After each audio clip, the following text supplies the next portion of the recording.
Bonjour à tous, bienvenue dans cette émission pour la semaine de prière de la JA. On est heureux de vous retrouver aujourd'hui et de partager avec Mélo et Clément. Salut. Salut. Et donc aujourd'hui, on a exactement cette question. Qu'est-il écrit dans la loi? Que lis-tu?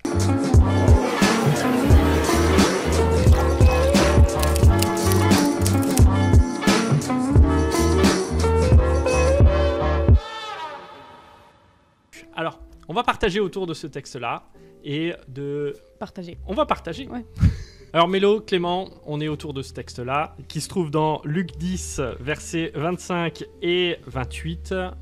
Donc on a un jeune homme qui vient voir Jésus et qui lui demande cette question, un petit peu pour le piéger quand même, faut le dire, mais qui est « Maître, qu'est-ce que je dois faire pour hériter de la vie éternelle ?»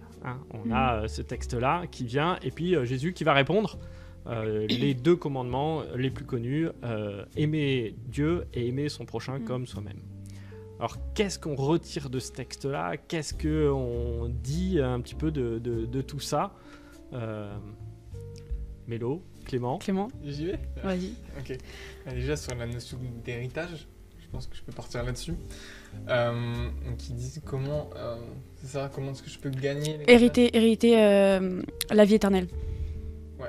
Déjà, dans sa tournure de phrase, il montre qu'il faut faire une action pour aller chercher cet héritage, sauf que c'est hériter de la vie éternelle, c'est pas gagner.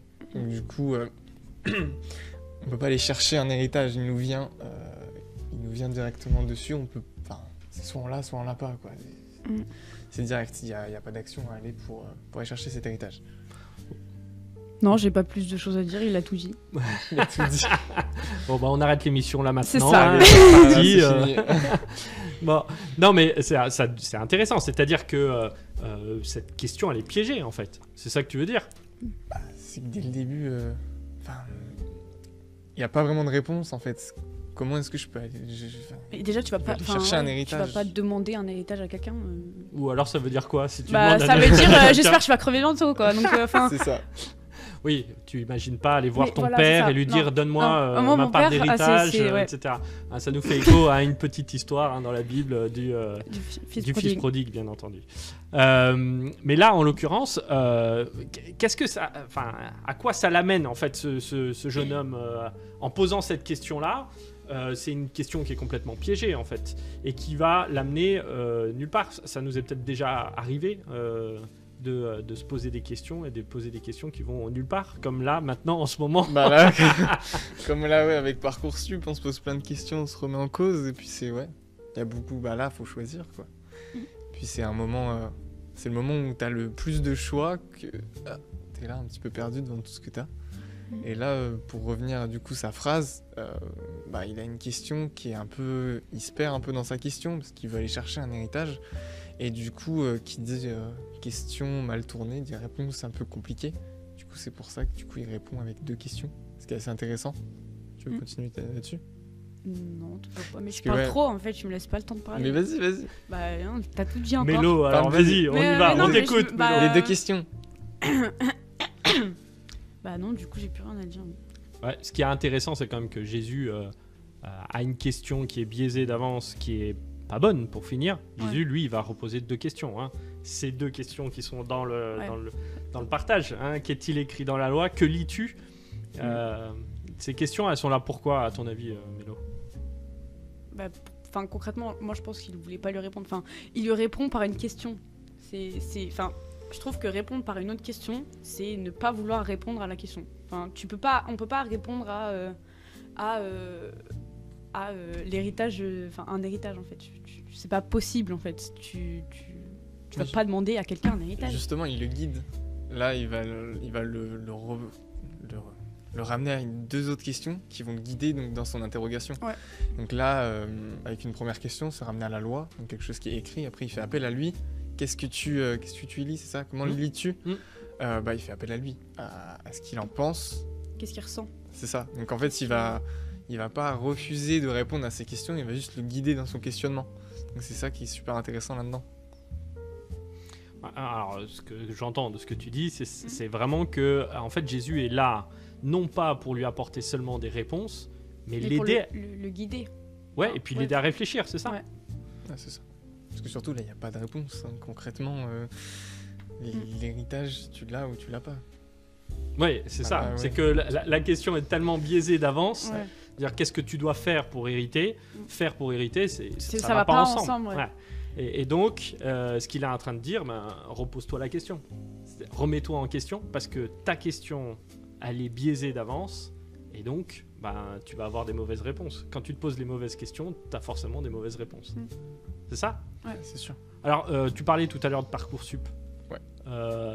Et de la difficulté, je sens que c'est quelque chose.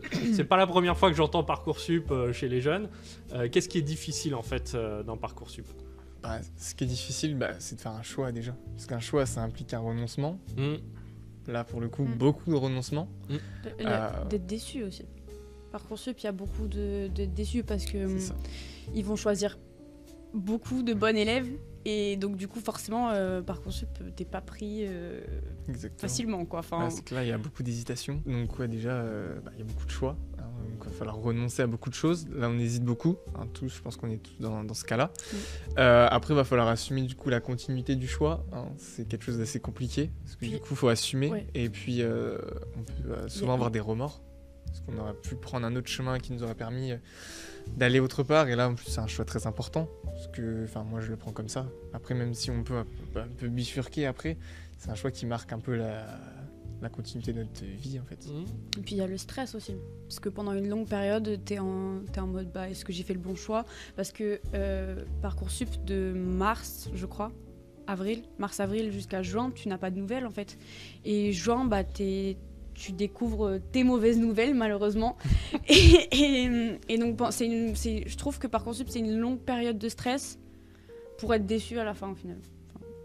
Si t'es pas bon quoi. Ouais. Alors en quoi ce texte justement est-ce qu'il peut nous aider dans cette situation-là et comment on l'applique un petit peu ce texte-là avec ce mauvais questionnement que s'est posé cette personne-là. En plus, c'est pour piéger Jésus. Il y a une mauvaise motivation quand même derrière. Alors peut-être c'est là la question. C'est quoi nos motivations? Comment est-ce qu'on essaye de tourner ça? Comment est-ce qu'on réfléchit à ça? Peut-être pour faire nos choix aussi par rapport à notre avenir. Est-ce qu'il n'y a pas là quelque chose qu'on peut essayer de retirer? Qu'en pensez-vous? Il faut se questionner soi-même, essayer de déjà partir sur des bonnes bases. Parce que là, du coup, on l'a vu, si on part sur des bonnes bases, c'est compliqué de continuer, là, avec sa question. Du coup, en parler, surtout, parce que du coup, l'avis de l'autre, comme ici, il reformule la question, et ça permet énormément d'avancer. Là, il était perdu, hop, je t'ouvre 2 portes, t'as 2 questions, tu continues là-dedans. Donc voilà, parler avec les autres, ça permet d'agrandir notre champ de vision et pouvoir se réaligner avec quelque chose de plus concret. Mélo, qu'est-ce que t'en penses? Ouais. T'en penses? Ouais. Je pense beaucoup de choses, ouais. En tout cas, ce que je trouve intéressant, c'est vraiment se dire, là, il y a cette invitation à pouvoir se remettre en question et se poser les bonnes questions. Ouais, j'allais dire, du coup, ça revient vachement à ce qu'on a dit dans la première vidéo. Sur le fait de évoluer et de se remettre en cause. Ouais. Donc la notion Du de coup, grâce, la grâce aussi. ouais. La notion de grâce qui invite à avoir confiance aussi. C'est-à-dire que même si je fais des erreurs, même si ça s'est pas passé comme je voulais, peut-être qu'il y a quand même du bon qui peut en ressortir, malgré tout. Il y a un lien direct, parce que comme pour l'héritage, c'est quelque chose qu'on a, qu'on ne peut pas aller chercher. On ne peut pas aller chercher la grâce, on ne peut pas chercher un héritage, c'est quelque chose soit on l'a, soit on l'a pas. Pour la grâce, on l'a tous. Ça, c'est bien. C'est un cadeau qui est fait, ça c'est clair. Ouais. C'est ça. Après, l'héritage, ça reste un cadeau. Enfin, un cadeau sur une mort, quoi. Ouais, bon. Ouais. Merci de rappeler les bonnes choses. Voilà. Un cadeau, un peu piégé le cadeau. Mais...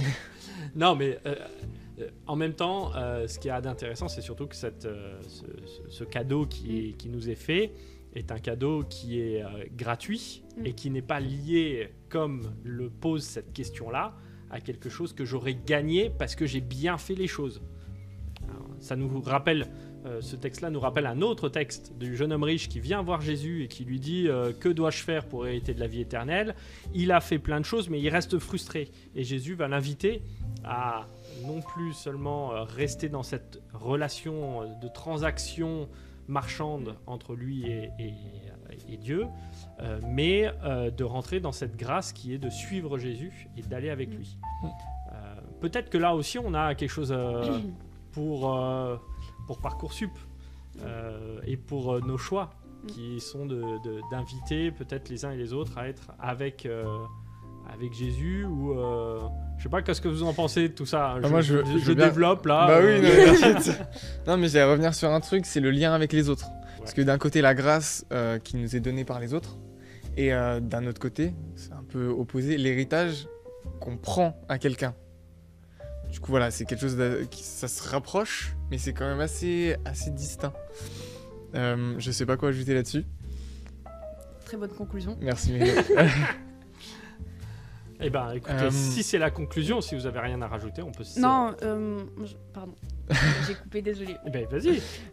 Non, moi, pour revenir au marchand, là, le marchandage, je trouve que c'est dommage qu'en fait, le mec qui voulait la vie éternelle, et ben, il soit obligé de marchander, enfin, que Jésus soit obligé de lui dire, bah, marchande pour avoir la truc, enfin, que lui, il est que dans son vocabulaire, le marchandage, et pas juste, bah, on te le donne, tu t'as pas besoin, en fait, de le chercher, quoi. Enfin, cette partie-là, je la trouve dommage, en fait, qu'il y ait des personnes qui réagissent comme ça.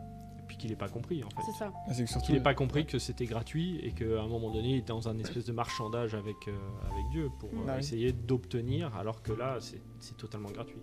C'est ça. C'est que la relation Dieu-croyant, elle est désintéressée.